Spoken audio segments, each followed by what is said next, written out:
I want to start with you, David Remnick. Set the stage for us. Putin has been watching Trump criticize NATO all week. He saw these indictments go down on Friday. What do you think is going through Putin's mind, and how is he likely to be interpreting President Trump's behavior? He's delighted. He's absolutely delighted. You have to. It's very important to think, what does Vladimir Putin want here? Vladimir Putin is the authoritarian leader of a country that's struggling, that used to be in a Cold War struggle with the United States, where there was a kind of global conflict between the United States and the old Soviet Union. That no longer exists. What does he want? He wants to reassert Russian strength on the global stage. He wants to throw the United States off balance, and he wants to divide the United States with its allies. Mission almost accomplished. If you look at the last week, you saw the United States president berating and humiliating the Chancellor of Germany, doing the same to the Prime Minister of England, and completely ignoring indictments against 12 operators of GRU, the Russian military intelligence. He is succeeding on the world stage with a very weak hand. Susan Glasser, let me bring you in. You spoke to 16 former U.S. government officials who have worked with every American president, going back to Ronald Reagan, about preparations for this summit. They all said there's no historical precedent for the meeting that's going to take place. You write in your piece for The New Yorker, quote, Republicans and Democrats alike were resigned to Trump being outplayed by Putin. A former State Department official who spent decades preparing meetings between U.S. and Russian leaders said, quote, I'm afraid our guy here is like an amateur boxer going up against Muhammad Ali. What could Vladimir Putin do in this meeting? I mean, he doesn't have Jedi mind tricks. What actually can he achieve? Well, first of all, I have to tell you, I thought that was an interesting observation, but a lot of people have said, well, that implies that President Trump views this as a boxing match, which perhaps he does not. Many people think that President Trump, who personally sought this meeting, that his goal, in fact, is to have a much more friendly encounter with President Putin. He said that just the other day while he was busy bashing our allies. As David pointed out, he was also saying he'd like to make friends someday with Vladimir Putin. But I think the thing about President Putin to understand is that he's a former KGB officer. He is the exact opposite in many ways of Donald Trump when it comes to a meeting like this. He's not about winging it. He's not about just following his gut. I was at the first interview that President Putin had with American correspondents back in 2001 after George W. Bush looked into his soul. Remember that one? Yeah. And, you know, the thing that really struck with me then was this is a guy who had literally read and almost memorized his briefing books, and he really wanted us to know it. He's careful. He's methodical. He knows what he wants, but arguably he's already gotten what he wants, which is the meeting itself, being welcomed back onto the world stage after illegally annexing the Crimean Peninsula from Ukraine in 2014. Nicholas Burns, you've actually been in meetings with Vladimir Putin. Tell us about your firsthand impression. Well, Putin's the most experienced leader in the world today. He's been in power for 18 years. He's very smart.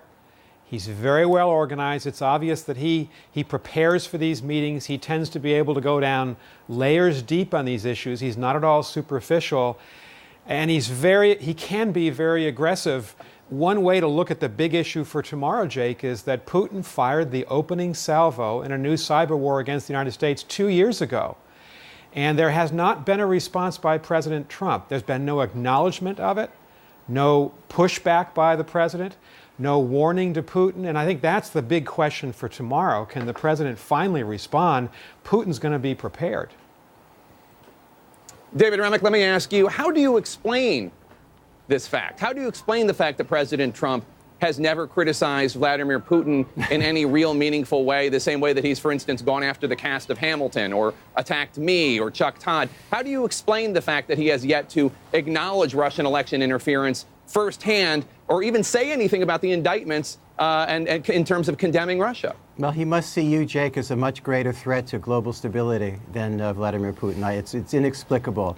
And I don't think, I'm not ready to leap to the conclusion that somehow this is a meeting between a controller, a KGB controller, and his agent. That I think is leaping way beyond the evidence. But I do think that it is a combination of you have a president of the United States that's interested in one thing above all, and that's domestic politics. Domestic politics. And he is playing right into the hands of Vladimir Putin. He is dividing his own country. He is dismissing threats to his own country when it comes to Russia. He is completely misreading what's going on in the globe, all to create greater and greater support among his base. He is creating a hero out of Vladimir Putin among a kind of cultural conservatives. This is inexplicable to me. It is, you know, what Donald Trump does on a day-to-day basis, we struggle to explain on programs like this or in the New York or the New York Times or wherever.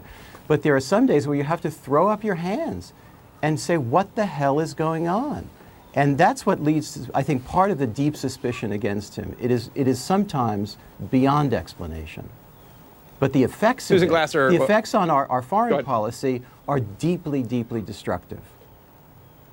Susan Glasser, I want to show some images from a meeting that President Putin had with Angela Merkel in terms of showing how he uses power plays to exert dominance. President Trump, of course, is well known for his handshake where he does this kind of thing. But look at these images. Angela Merkel has a well-known fear of dogs. And this is in 2007, Russian President Vladimir Putin bringing his dog, which looks like a stand-in for Cujo, to a meeting with Merkel. Look at her. She looks absolutely terrified. Do we expect that he could try to do something like that? Obviously, he's not going to bring his dog here to Helsinki, but that he could try to do something like that with President Trump?